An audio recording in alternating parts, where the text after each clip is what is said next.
Hello and happy Mother's Day. If you are new to our 120 Ministries, I am Pastor Steve and I am honored that you are watching another message today. It is Mother's Day, which, like everything else in our lives, will be a little different for many people in how it's celebrated this year. I know for me personally, I would be live streaming from a hotel room instead of home because I would be away visiting my mom. Besides not wanting to travel into other areas and potentially spread the virus to family, I wouldn't be able to really see her or have dinner with her because she is in a memory care facility, which is in lockdown outside visitation. So if you are not going to be able to see your mom today, I can empathize with you. Now, we could be angry about it, angry about the situation, angry about not seeing our mothers. I mean, my mom is in the mid to late stages of Alzheimer's. This could be the last Mother's Day where she will recognize me as her son. So, sure, we could dwell on the current situation and have a miserable day. Instead, I hope you will join me. Join me because I'm going to remember that the years that I have been blessed to have my mother in my life for all these years. I'm going to remember the years that I was blessed to have my grandmothers in my life. I'm going to help myself and hopefully you by appreciating those women in our lives who stepped up to love and take care of us. And to help us through it, I thought it would be interesting to see how the Bible describes a wife, describes a mother, what the characteristics of those roles are. And looking at Proverbs 31, I hope it will remind us that the women in our lives, our mothers, and the wives, remind us what they have done for us. And maybe if needed, it will help remind Christian women as well as to the role they are to play in the lives of their family and the people they love. So let's see what Proverbs 31 has to teach us today. In the very first verse, Proverbs 31, the sayings of King Lemuel contain this message, what his mother taught him. That's pretty powerful right there. Apparently, King Lemuel's mother made an impression on her son. Such an impression that he wrote down her motherly wisdom so that others would benefit from it. And we continue on in Proverbs and it says, O my son, O son of my womb, O son of my vows, do not waste your strength on women, on those who ruin kings. It is not for kings, O Lemuel, to guzzle wine. Rulers should not crave alcohol, for if they drink, they may forget the law and not give justice to the oppressed. Alcohol is for the dying, and wine is for those in bitter distress. Let them drink to forget their poverty and remember their troubles no more. Speak up for those who cannot speak for themselves. Ensure justice for those being crushed. Yes, speak up for the poor and the helpless and see that they get justice. We immediately read that Mrs. Lemuel is telling her son, as a king, but not just as a king, as her son, as a righteous person, don't waste time on a big harem because you're a king, on lots of women, on sexual indulgence. Don't overindulge in alcohol. It'll make you unwise. An unwise king who will forget the law, but I mean, in general, it makes people unwise when they are drunk. Represent and defend the poor and the needy. Be good to people, especially those less fortunate than yourself. So far, pretty sound advice from any mother to their child.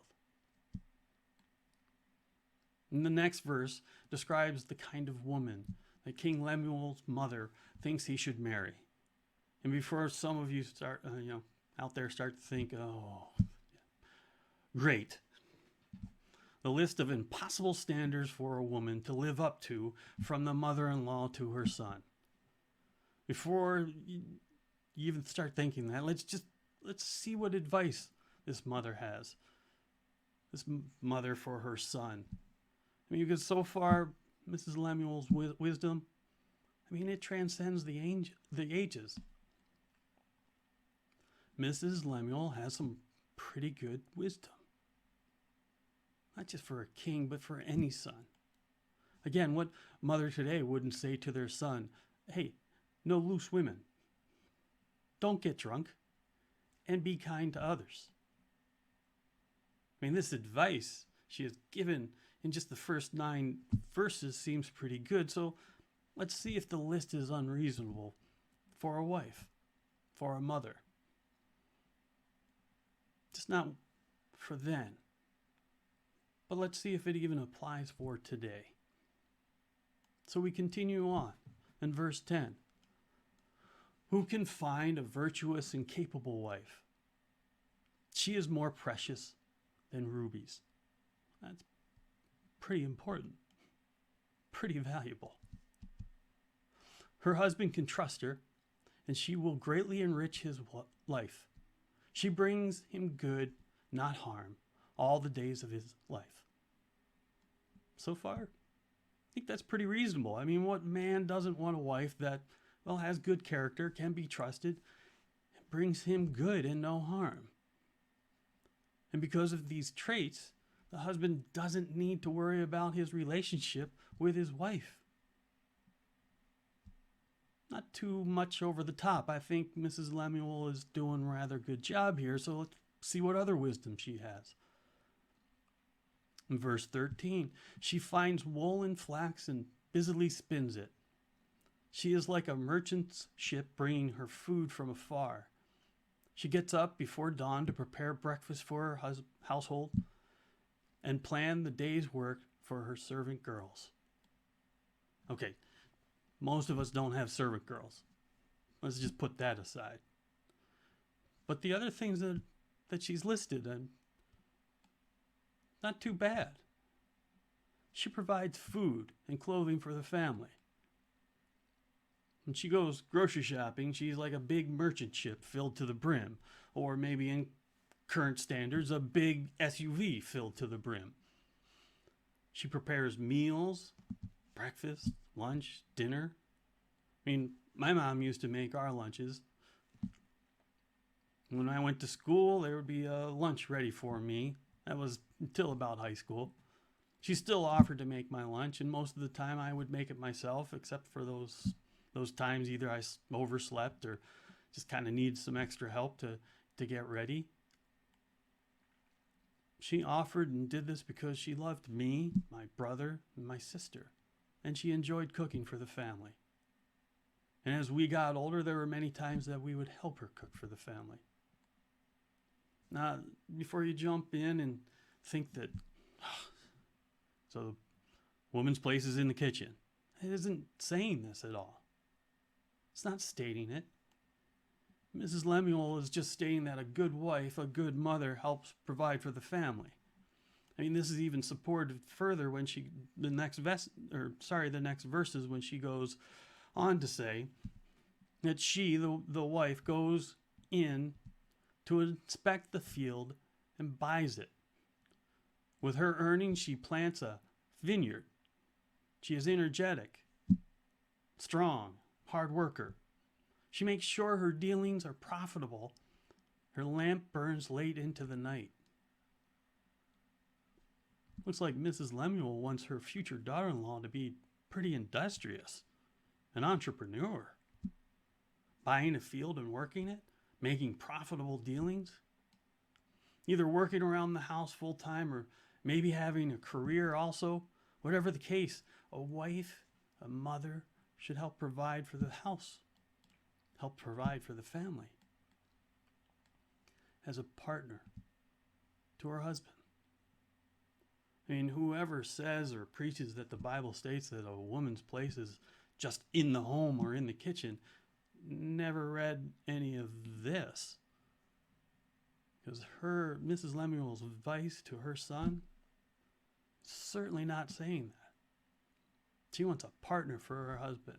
She wants somebody who's going to help with the house, but also help earn a living, have a career maybe. Pretty important. Pretty awesome. Then we go on to verse 19. Her hands are busy spinning thread, her fingers twisting fiber.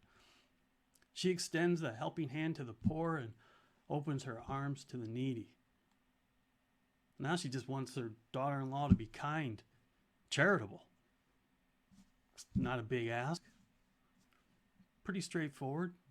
Who doesn't want a wife or a mother who is kind and helpful, charitable? She goes on in verse 21. She has no fear of winter for her household, for everyone has warm clothes. She makes her own bedspreads. She dresses in fine linen and purple gowns. Again, like any good mother, King Lemuel's wife should help provide clothing and warmth for the family. And how many mothers don't go shopping for their children? I'm not sure if you had to buy clothes right now, if you would buy winter or spring the way the weather has been, but you buy clothes for your family as they need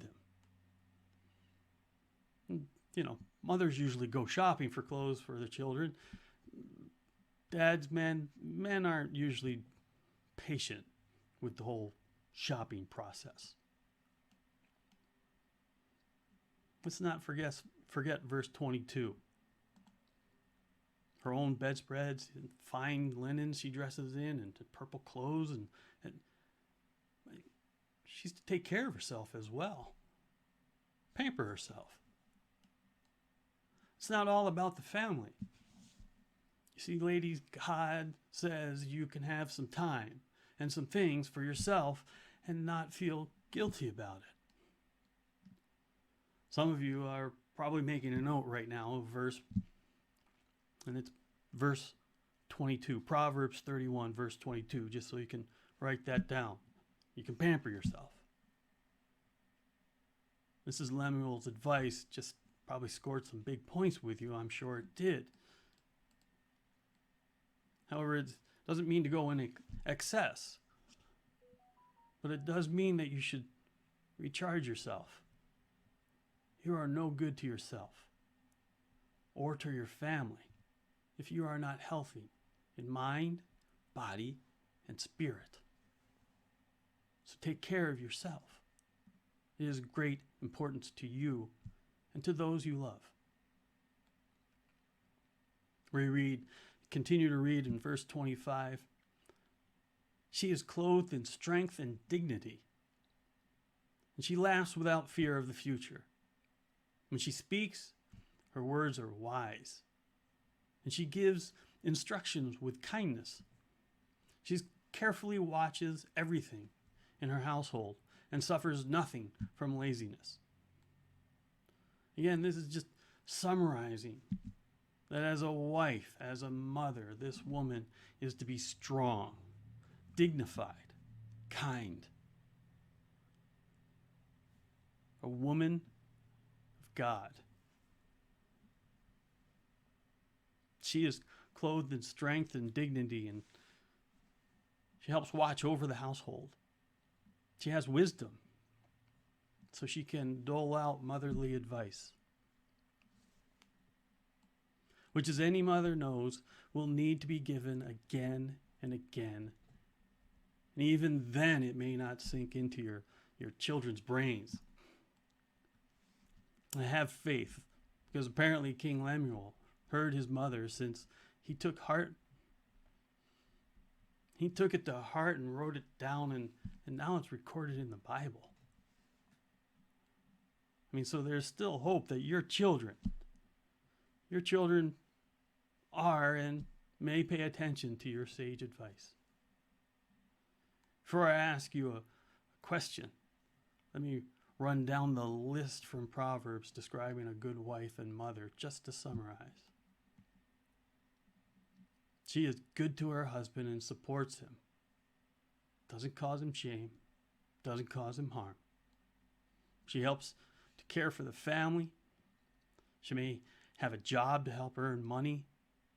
She helps to provide for the family. Clothes, food, warmth. She provides advice as a mother, as a wife. So now, I ask you, moms, wives, is this an unreasonable list, or is it describing you? Now, to all of us, does this describe our mothers, our wives? And not that a wife or a mother has to get all of this right, all of the time. Nobody is perfect. If the women were perfect, let's face it, they would not probably put up with us men. And ladies, you're welcome for that statement. That's your Mother's Day gift.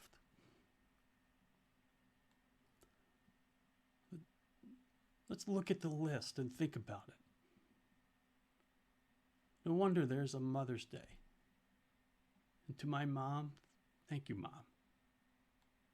I understand why you used to fall asleep in your chair by 8 p.m. I'm tired of just thinking about that list. Truly, I don't know how my mom did it all, but she did. I may not have listened to all of her advice, but because of her wisdom, her love, and her kindness, and what she provided for me, I am at the very least a man of faith. That is because she was and is a godly mother. Because this is God's list describing a godly wife, a godly mother. Now, before I close, there are a few things I have left out. First, it's verse 23, which reads, her husband is well known at the city gates where he sits with other civic leaders.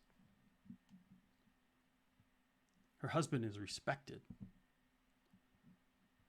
It's kind of odd to throw that in the middle of this description of a good wife.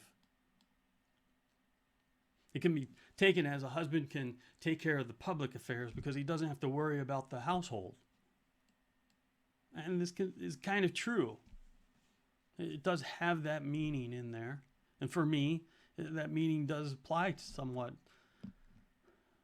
I mean, I would not be able to serve and devote much time to the ministry, to my businesses, to the churches I planted in the past, if Laura wasn't largely taking care of business and keeping the house going.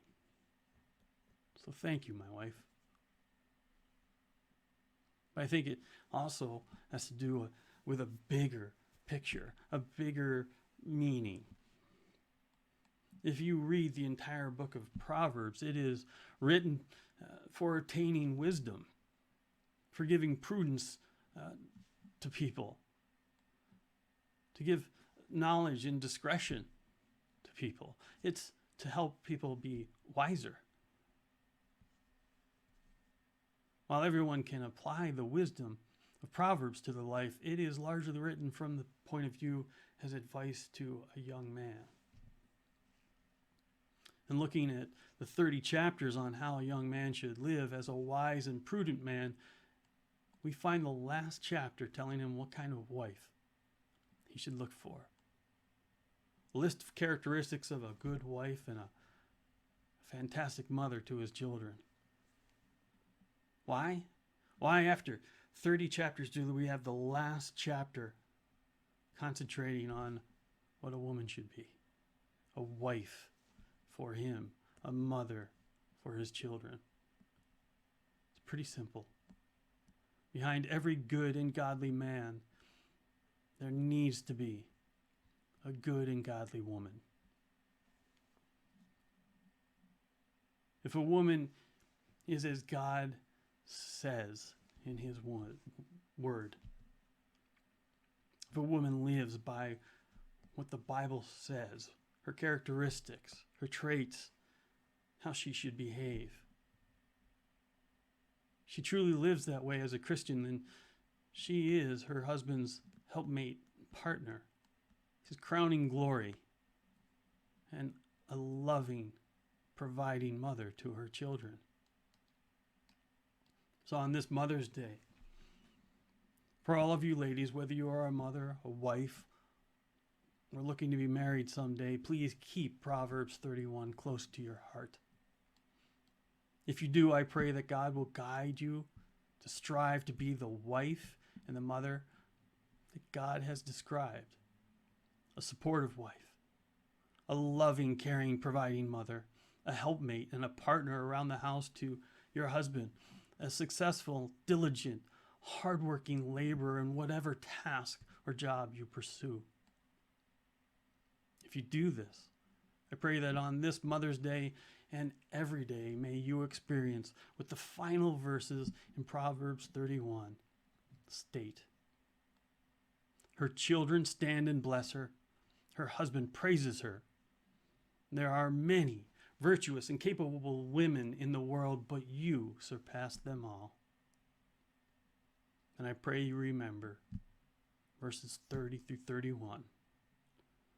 Charm is deceptive and beauty does not last, but a woman who fears the Lord will be greatly praised. Reward her for all she has done. If you have not received it today, may I be the first to praise you and bless you.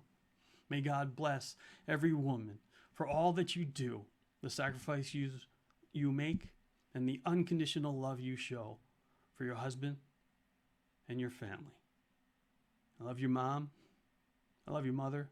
I love you, Laura. Thank you for being in my life.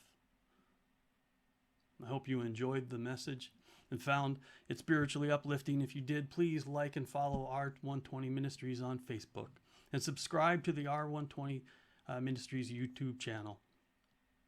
Also, we have started a live video Bible study via Zoom. Our study topic is prayer, and if you'd like to join us, just click on the Visit Group button on the Facebook page for more details. And of course, I hope you will join us next week. Until then, God bless, be well, be safe, and remember, not only does God love you, but I love you because of Christ in me, and there's nothing you can do about it. Have a blessed day and a wonderful Mother's Day.